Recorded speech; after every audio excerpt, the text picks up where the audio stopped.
All right, I've been looking forward to this all day. I'm excited. I want to start. So you guys have both, created these really interesting communities online, and I want to talk about those. But first, I'm kind of interested to find out where that sort of creativity came from.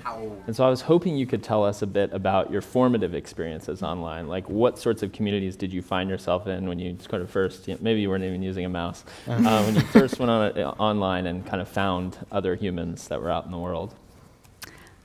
I'll start.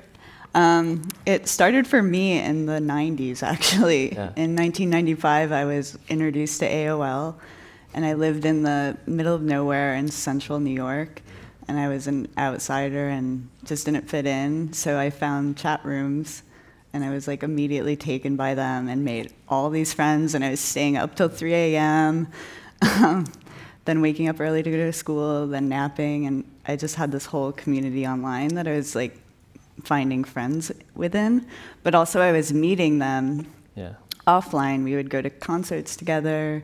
I would meet them in other states.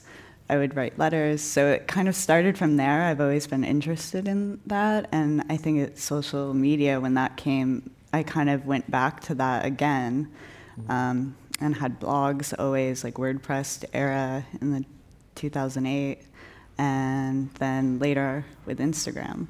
Yeah. So that was like a cool straight social internet. Ronnie, what about you? Yeah, I mean, I feel like my answer is pretty similar. I've been online like my entire life, and so when I was a kid, I was on MSN. That was like my chat platform, and I would chat with my friends after school, and I was sort of like a socially anxious kid and adult as well.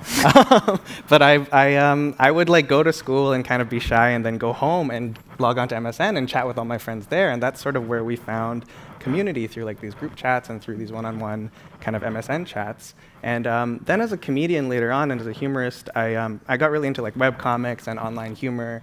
And before social media and before that age, there were all these like websites that you would go to and kind of read whatever anyone was creating, right? But then once Twitter came around, I found like this cool platform where people were telling jokes, and you could kind of talk back, and you could start to just have a conversation with people you thought who were funny, and you could start to sort of ingratiate yourself into a community of like-minded humorists and comedians and joke writers and just like fun people spending time online. And so that's sort of where I ended up, and where I sort of fell in love with kind of like a community and a place, which was on Twitter. Yeah. Kelly, tell us a little bit about Personals. Just first, like where the idea came from, and then also when it sort of had enough momentum where you realized it was going to be a thing. Yeah. Well, before I talk about Personals, I have to talk about my other Instagram account called Herstory, which is a lesbian culture Instagram. And they're mostly images from the 1990s or earlier of lesbians, because I started that about 4.5 years ago, and I was just coming out, and I was just like wanted to be just learning all about the stuff that I kind of didn't missed, or I just wanted to find a community that I felt I hadn't been part of. So I just started collecting all these images and built this Instagram, and then it's now like a huge community. Like, why? Like, just hearing you say that, to me, immediately I thought the most natural outlet for that would be Tumblr. Like, why Instagram? You know, Tumblr at that point was already kind of like, for me, over. I mean, that was like my WordPress Tumblr phase, and all my friends were more on Instagram. And so I was finding all these amazing images online, but also I would go to the library and take photos of different books. And I felt like the place that they should live is on Instagram, because that's where more of the community was for me. So that's where it started. So I do a lot of online digital research in archives online, and like university libraries and stuff. And I came across the lesbian erotica magazine called On Our Backs. And they were housed in this digital online archive, and you could scroll through like hundreds of issues from the 80s through the 90s. And in these issues, on the back of every issue, were personal ads. And they were all written by women that read this lesbian erotica magazine, and they were just so well written and so funny and so sexy. I started taking screenshots of all of the personals and then posting those on Herstory, and people love them. And then I started to think, why aren't we should just start doing this? Yeah. So I made a Google Doc and put a link up maybe in the bio, and people just filled out this Google Doc and wrote their personal ad, and then I'd format it also in Google Docs, then take a screenshot of that, and then upload it to Herstory. And you could contact that person through their Instagram handle.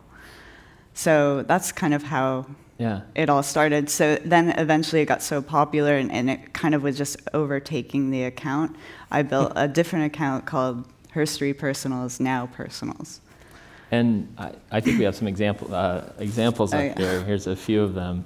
And they're sort of amazingly well written. Like they feel like their own literary form. I'd encourage everyone to follow Personals if you don't already.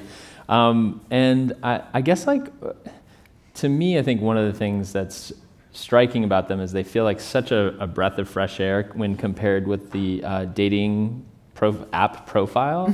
And can you tell us, like, what's different about these versus, like, something on a swiping platform?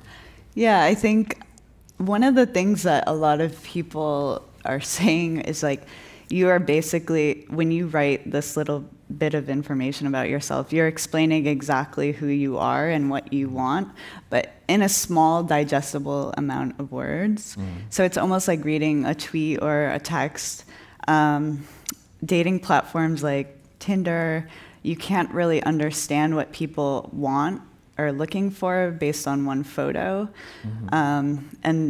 And then other dating apps like OkCupid, it's like kind of like these long essays you write. And this is kind of like this in-between where you're reading about that person, you're getting a sense of their humor first, and then clicking on their bio, and you could see their photo after, or clicking on their Instagram handle. And then I also, more than just a dating community, it's just building friendships and finding other like-minded people within the queer community. And this person is fighting cancer and looking for other people that are experiencing, the world of medicine through a queer lens. So it's kind of everything up there. Yeah, it's cool.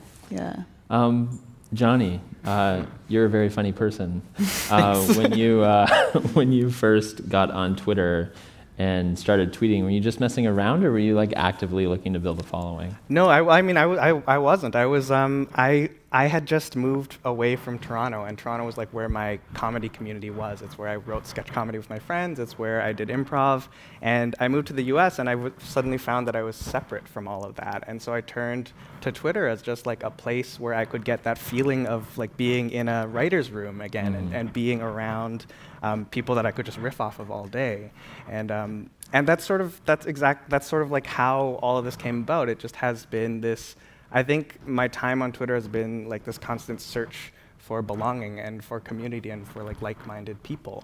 And like a cool recent example of that is, lately I've been talking a lot more about identity and about like the Asian American experience. And this is a tweet that I just did that says, the true Asian American experience is learning to jump in at the start of every interaction with a stranger with a precisely rehearsed aloofness, an impeccably casual, hey, how's it going?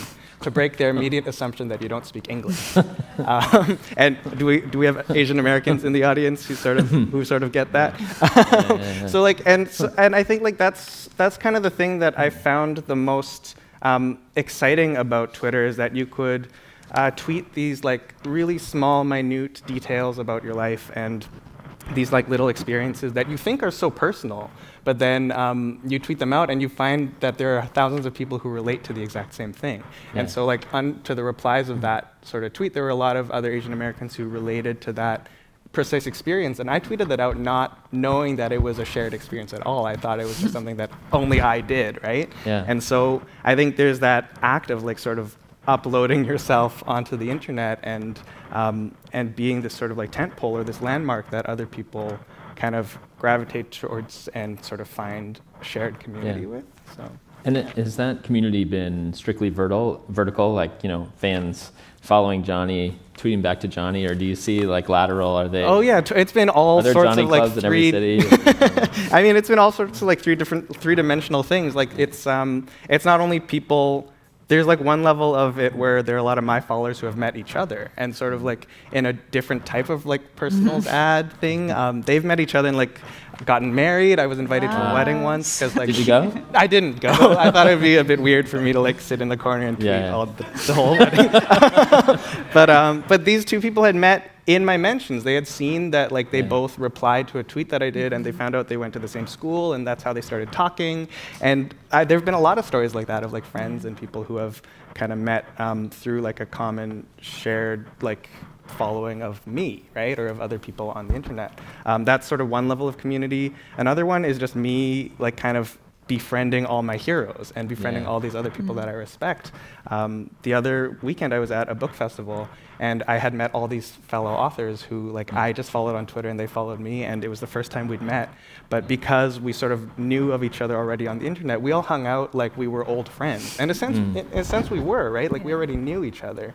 And it's sort of that mix of, I think it's not, I think by sort of looking for community, you sort of build community as well, and there's that sort of like tension between those two things that balances it out. Yeah. Kelly, I wanted to ask you, since Personals is sort of specifically for the queer community, is there something about like traditional swiping apps that's specifically alienating to that community?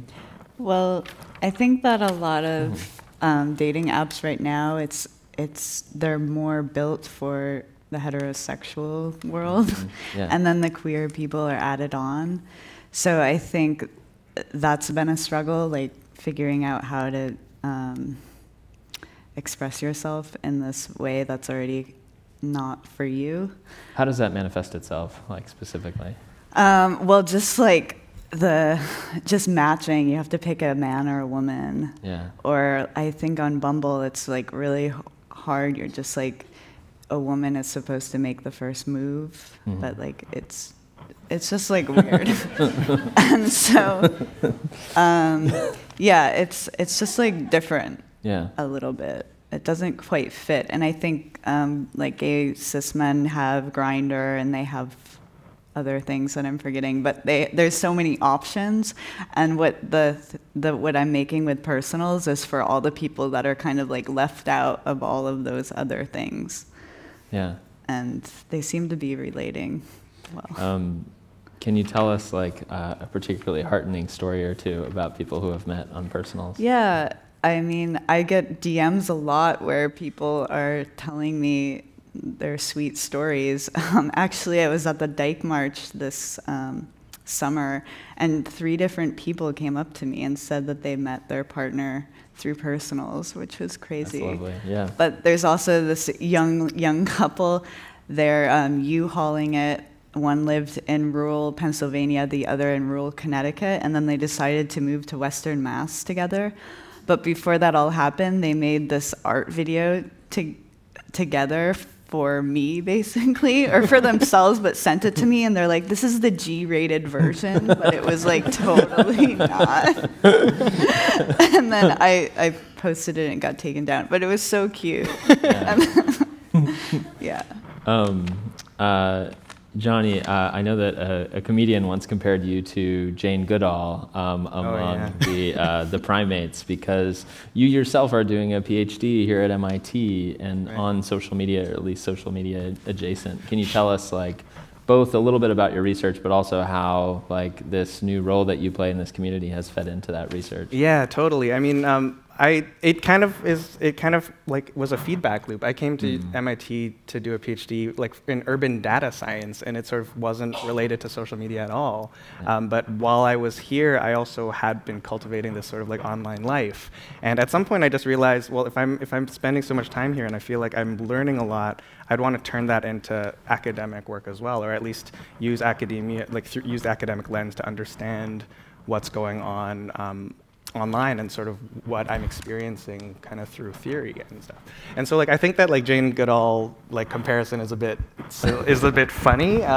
because I don't think I'm I don't think I'm like an outsider kind of coming in and observing. I feel like I'm just a participant, and I'm using theory right now to try to understand the ways that we've all been interacting and the ways that I've like found these phenomenon. And I think the thing that I really like to do on Twitter now is I like to observe sort of like what's going on and what the trends are and what's kind of really exciting online, and just contribute to that and like kind of give to that community. So like one example is in late 2016 there were, well, something happened in late 2016 that changed Twitter and the world and America and everything. But around that too, there was this movement of Twitter art bots. And these sort of bots that were just tweeting different like star fields and different sort of like emoji kind of artwork things. And I got really into those art bots, and I created my own called Tiny Care Bot, which tweets these little self-care reminders, and that was in direct response to November 2016. And I had needed these kind of self-care tips to help me kind of get through this like massive depressive period. And I think that was sort of an example of looking at what was going on Twitter and sort of reflecting and thinking about what I could do to kind of make my own contribution to the community. Yeah. For both of you, you use Instagram primarily. I mean, I'm sure you use other platforms as well, but for personals, it's Instagram, and then you're on Twitter. Have you encountered sort of abuse or any of the other kind of manifold forms of internet nastiness that one encounters on such platforms? I luckily haven't that much, because I think that Instagram does a really good job actually of keeping the people that don't belong out of that. So, but sometimes I'll put a post up and people become really upset by something the person has written in their personal, and will write they're really upset, and then I'll end up taking that personal down. But overall, we don't really get that many like nasty people, which You're is the one. really No, it is kind of mind-blowing. Sometimes on her street, only if a post goes really viral, that's when people come out, and then I kind of block a lot of people. But generally it's fine. That's really I know. That's so great. I think Twitter has a long ways to go. In terms of harassment and abuse. I'm speaking from a privileged position as like a cisgendered straight male, and so I've seen like kind of the harassment mobs go after my friends who are women of color, members of the queer community, and it's honestly just been once sort of you become targeted by the mob, and that's happened to me too, like many times by like the alt-right and by incels and sort of by like these toxic kind of harassment campaigns, and it's really scary because there's nothing you can do about it. They sort of create all these accounts and kind of just like flood your vision basically online, and you can't really function without seeing them, and you kind of like right now, the best kind of way to cope with that, and the way that everyone tells each other to sort of deal with it, is just to ignore it and to just like try to show that you haven't been affected by them at all. But like that's such a burden, and it's so much emotional energy on that person who's being targeted, because you just have to read all this stuff and like see it and not do anything about it until they get bored, until the harassers get bored, and it's just kind of a disaster. I did hear of another queer dating app, a trans-specific one, that was released and immediately just taken down by trolls. So I am worried that with my app, it might happen too, actually. But it's something at least I know about, and I'm trying to like prepare myself.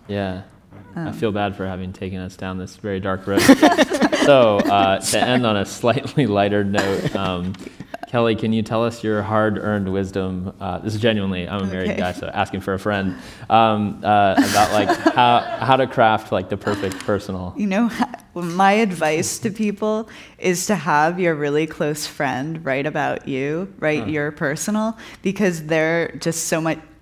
Your friend is so much kinder to you than you would be yourself. I had my friend write me a personal once, and she was like, hot, art, blonde. Like, it was just like, yeah. I would never write that. know. So that's what I generally tell people. Yeah, that's cool. Johnny, Kelly, this has been great. Yeah. Come with us today. Thank you. Thank you so much. Thanks.